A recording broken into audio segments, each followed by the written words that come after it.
नमस्कार दोस्तों जैसा कि आप सब जानते हैं, कल दिल्ली में एक मैसिव ब्लास्ट देखने को मिला लाल किला के पास। और बताया जा रहा है कि i20 जो हुंडई कार थी उसमें ये ब्लास्ट हुआ है, जो मैं आपको डिटेल वीडियो में बताऊंगा।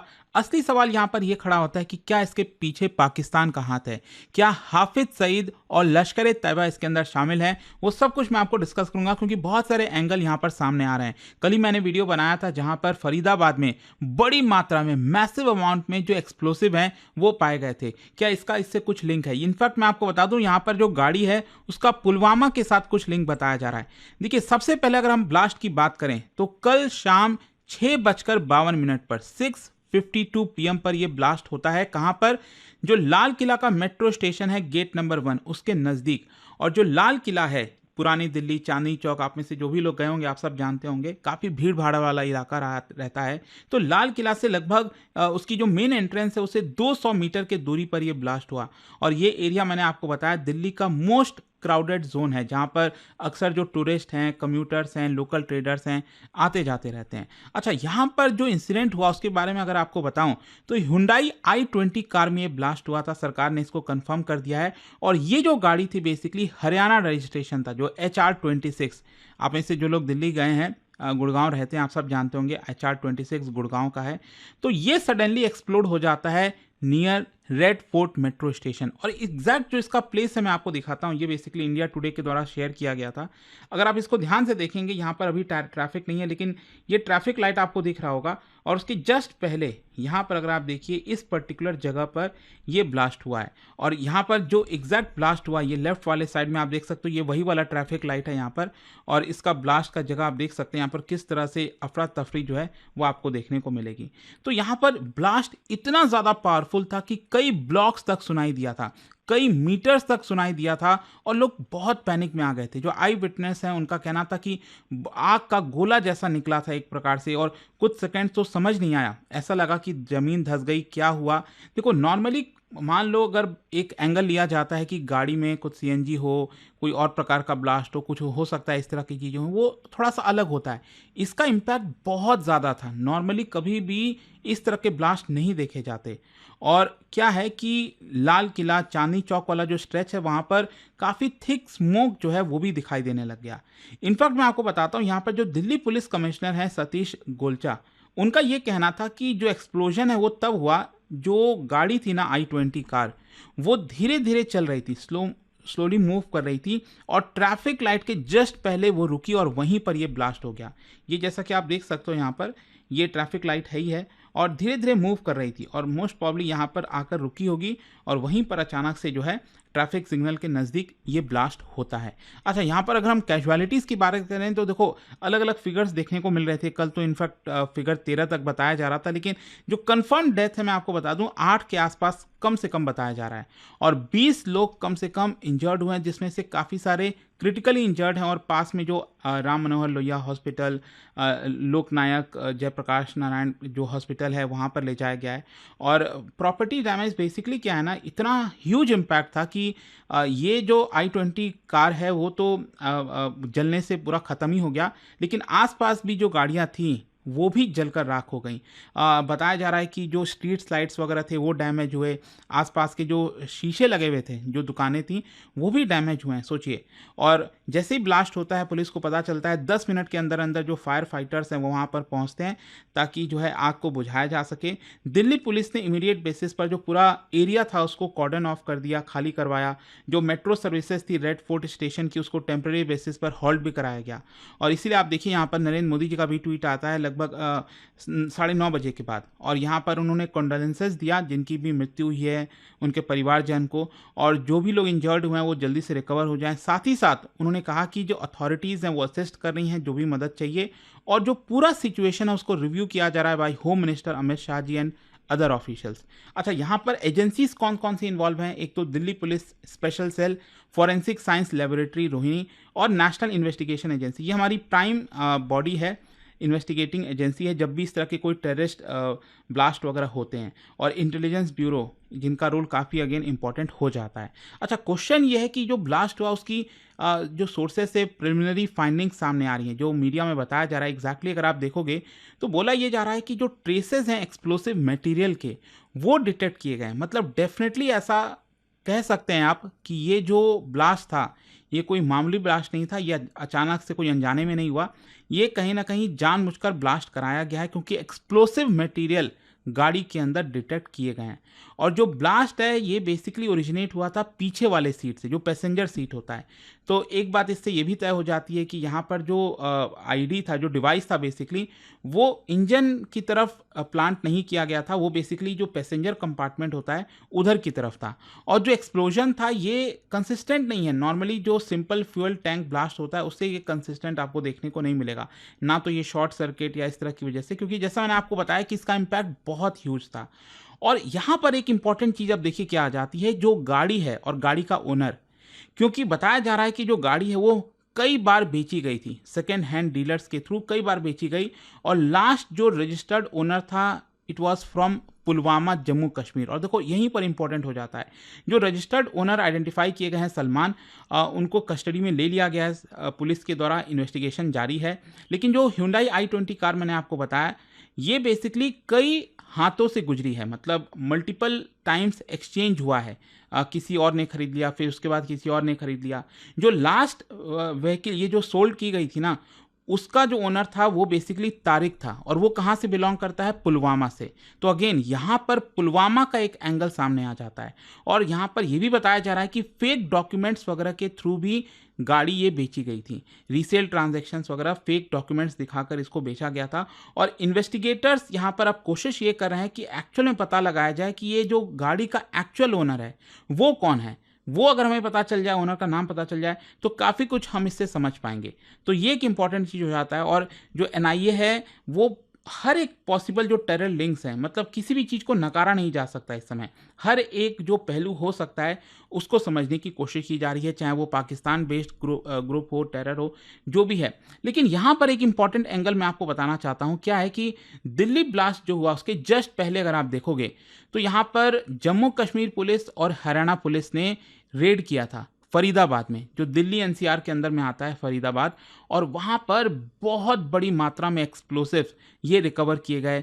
जो राइफल है उसको सीज किया गया टेररिस्ट से। और यहाँ पर इंपॉर्टेंट ये भी है कि देखिए जो डॉक्टर्स हैं ना वो इसके अंदर शामिल थे, मतलब कहने को तो वो डॉक्टर्स हैं, लेकिन उन्होंने जो रेंट पर प्रॉपर्टी ले रखी थी फरीदाबाद में, वहाँ पर एक्सप्लोसिव छुपाए हुए थे। और इसको लेकर मैंने कल ही, मतलब ये ब्लास्ट आप समझिए 6:52 पर हुआ, मेरा ये वीडियो आया था कल दोपहर को लगभग 2 बजे के आसपास, जहाँ पर मैंने पूरा जो ये जो प्लॉट था वो बर्स्ट किया गया था।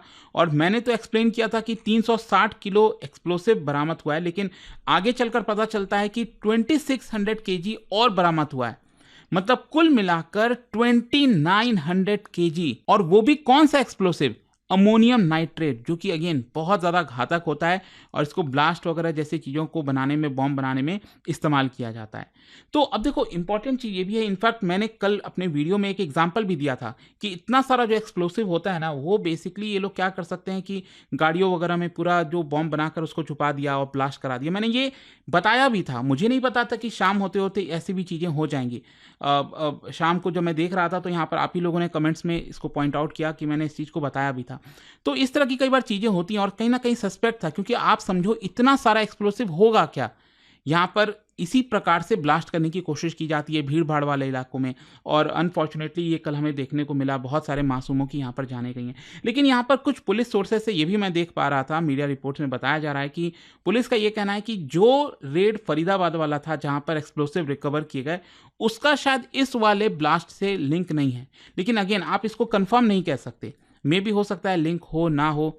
लेकिन यहां पर असली सवाल ये खड़ा होता है कि क्या ये जो कल ब्लास्ट हुआ, कार ब्लास्ट हुआ, इसके पीछे लश्कर-ए-तैयबा शामिल है, क्या हाफिज सईद इसके अंदर है? क्योंकि मैं आपको बता दूं, ब्लास्ट के पहले अगर आप देखोगे जस्ट एक वीडियो काफी ज्यादा बताया जा रहा था, सर्कुलेट हो रहा है, और ये बेसिकली वीडियो था लश्कर-ए-तैयबा का जो कमांडर है सैफुल्लाह सईफ, उसका। और यहां पर देखिए उसने क्या बोला, इसका अगर आप ध्यान से देखोगे ना वीडियो में, उसने बोला है Hafiz Saeed is not sitting ideal. Hafiz Hafiz Saeed बस ऐसे ही नहीं बैठा है। लश्कर तैयबा बहुत जल्द भारत में बांग्लादेश के थ्रू स्ट्राइक करेगा। ये वीडियो पहले ही आ गया था और ये टाइमिंग अगेन बहुत इंपॉर्टेंट हो जाती है और इसीलिए यहाँ पर जो सिक्योरिटी एजेंसीज हमारे देश में अब इस वीडियो को अच्छे से जांच परखना चाहती है, इसको ऑथेंटिकेट करना चाहती है। ये सोर्स कहाँ से आया, इसका टाइम स्टैम्प क्या है एग्जैक्टली, मेटा डेटा कहाँ से ओरिजिनेट हुआ बेसिकली वीडियो, तो ये सारी चीज़ों की यहाँ पर जांच चल रही है। लेकिन हाफिज सईद और लश्कर तैयबा के बारे में अगर आपको बताऊं तो हाफिज सईद ने ही फाउंड किया था लश्कर तैयबा को। और जो इसका चैरिटेबल विंग है ना, पाकिस्तान में आप जाओगे तो वहाँ पे गुल्लक रखे रहते हैं बेसिकली स्ट्रीट्स पर, जो दुकानों में, कि आप उसमें डोनेट करिए, पढ़ाने में काम आएगा। तो जमातुत दावा वगैरह जो है वो पूरा चैरिटेबल ऑर्गेनाइजेशन है। अगेन हाफिज सईद वहाँ से पैसा वगैरह डाइवर्ट करता है टेररिज्म में। तो लश्कर तैयबा का बैकग्राउंड अगर आप देखिए तो 1980s में ये फॉर्म होता है पाकिस्तान के अंदर और भारत में मतलब मेजर जो टेरर अटैक्स अगर आप देखोगे उसके पीछे ये लोग शामिल हैं। 2008 का मुंबई अटैक्स भी इन्होंने कराया था और यहाँ पर भारत ने 2002 में ही इसको बैन कर दिया था और यूनाइटेड नेशंस की जो सैंक्शंस लिस्ट है इसमें भी इसका आपको नाम देखने को मिलेगा। अच्छा, यहाँ पर आप इन लोग की चालाकी देखिए, जैसे ये क्या करते हैं कि अब क्योंकि यूनाइटेड नेशंस, यूएस, हर कोई इसको टेररिस्ट ऑर्गेनाइजेशन डिक्लेयर कर रखा है और पाकिस्तान क्लेम करता है कि इसको हमने अरेस्ट किया हुआ है हाफिज सईद को, लेकिन बार बार ये चीज़ें पता चलती हैं, भारत की इंटेलिजेंस एजेंसीज बार बार ये बताती हैं कि लश्कर तैयबा और हाफिज सईद अपने स्लीपर नेटवर्क के थ्रू, एफिलिएट नेटवर्क के थ्रू क्रॉस बॉर्डर टेररिज्म फैलाने की कोशिश करता है बांग्लादेश और नेपाल के थ्रू। अच्छा, यहाँ पर जैसे पुलवामा वाला भाई आपको याद होगा जिस तरह से हमला हुआ था, उसका responsibility TRF the resistance force ने लिया था, तो उसका भी लिंक डायरेक्ट आपको लश्कर तैयबा के साथ देखने को मिलेगा ताकि एलईटी का डायरेक्ट नाम ना आए, इसके पीछे ये नाम आ जाए। तो इस तरह की साजिश की जाती है। लेकिन यहाँ पर आपको ब्रॉडर कॉन्टेक्स्ट और सिक्योरिटी एंगल भी समझना है। देखो, सिंबॉलिक टारगेट है। रेड फोर्ट एक नेशनल सिंबल है ना, हम कहते हैं जब लाल किले के पास हमला हुआ तो ये भारत के इंडिपेंडेंस डे पर जो प्राइम मिनिस्टर हमारे देश के वो एड्रेस देते हैं हर साल। तो कोई भी अगर अटैक होता है तो ये डायरेक्टली साइकोलॉजिकली इम्पैक्ट करता है, पॉलिटिकल इंप्लीकेशंस हैं इसके।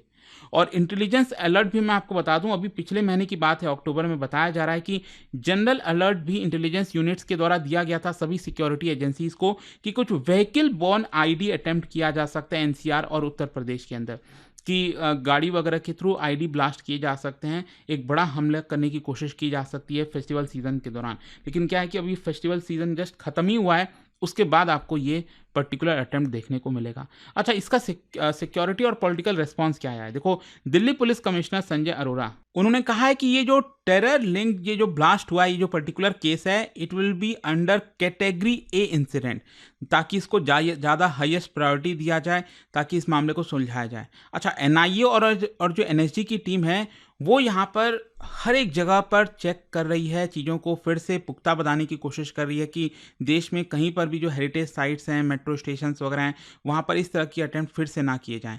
और जो दिल्ली और आसपास के राज्य हैं, हरियाणा, उत्तर प्रदेश, राजस्थान, पंजाब, उन सभी जगहों पर, इनफैक्ट मुंबई से लेकर ऑलमोस्ट पूरा इंडिया इस समय हाई अलर्ट पर है। सेंट्रल गवर्नमेंट सोर्सेज से खबर पता चली है कि multi agency coordination group form किया गया है ताकि यहाँ पर जो मूवमेंट था एक्सप्लोसिव्स का और जो इस समय चल रहा है एनसीआर रीजन में, उसको प्रॉपर ट्रैकिंग की जाए कि एग्जैक्टली ये जो एक्सप्लोसिव वगैरह है वो कौन से जगह से किस दिशा में जा रहा है, कहाँ पर जा रहा है। होम मिनिस्टर अमित शाह ने भी इस पर्टिकुलर ब्लास्ट को कंडेम किया है और ये भी कहा है कि जो भी इसके पीछे शामिल है, इस कवर्डली एक्ट के पीछे, हम जस्टिस दिला कर रहेंगे। दिल्ली की जो सेफ्टी है वो हमारे लिए सबसे बड़ी प्रायोरिटी है। तो क्वेश्चन अब ये आता है कि व्हाट नेक्स्ट। देखो, अब जो इन्वेस्टिगेशंस का पूरा फोकस है, एक तो यही होगा कि जो व्हीकल का ओनर है, एग्जैक्ट ये जो ट्रेसिंग है ना, कि कहाँ से ये व्हीकल बिकना स्टार्ट हुआ, किसके हाथों में आया, इसको थोड़ा सा पता लगाया जाएगा। फिर दूसरा, मैंने आपको बताया फरीदाबाद में इतना एक्सप्लोसिव फाउंड हुआ है, क्या इसका कोई लिंक बैठता है, वो हमें थोड़ा समझना होगा। और mobile tower ping, CCTV trail, ये सारी चीज़ें खंगाली जाएंगी। और कहीं ना कहीं देखो, प्रिलिमिनरी इन्वेस्टिगेशन में एक जो चीज़ साफ लग रही है कि जो रेडिकलाइज्ड मॉड्यूल है उसका इस्तेमाल किया गया है। अक्सर आपने देखा होगा यहाँ पर जो यूथ है उसको कई बार रेडिकलाइज किया जाता है और इस तरह की चीज़ें कराने की कोशिश की जाती है। तो मे भी शायद इसके पीछे कुछ ऐसा ही हो, but let's see. But I hope कि यहाँ पर जो भी अभी तक मेरे पास डिटेल थी, जो भी हमने देखा, वो मैंने आपको बताया इस वीडियो में। और जाने से पहले आप सबके लिए एक क्वेश्चन भी है, क्योंकि हम रेड फोर्ट की बात कर रहे थे। क्या बता सकते हो रेड फोर्ट का जो पूरा कॉम्प्लेक्स है उसके अंदर आपको कौन कौन से मॉन्यूमेंट्स देखने को मिलेंगे? और इसका जो राइट आंसर आप सब जानते हैं, मेरे इंस्टाग्राम पर तो मिलेगा ही, वहां पर अगर आप नहीं हो कोई बात नहीं, टेलीग्राम से ले सकते हैं इसका सही उत्तर। और दोस्तों मैं आपको बता दूं, आज से हमारा जो क्रैश कोर्स है प्रीलिम्स का 2026 का, अगर आप यूपीएससी प्रीलिम्स दे रहे हैं तो ये क्रैश कोर्स को अवेल कर सकते हैं, जिसमें पूरा जो प्रीलिम्स की प्रिपरेशन है, live classes, previous year question, CSAT, सब कुछ, पर्सनल मेंटरशिप भी आपको मिलेगा। Use this code Ankit live, maximum discount के लिए, लिंक कमेंट सेक्शन में दिया हुआ है। एंड ये फोन नंबर, अगर आपको कोई डाउट है, प्रॉब्लम है, इस पर कॉल करिए, मेरी टीम आपको अच्छे से गाइड कर देगी। स्टडी IQ IAS, आपका सिलेक्शन हमारा मिशन।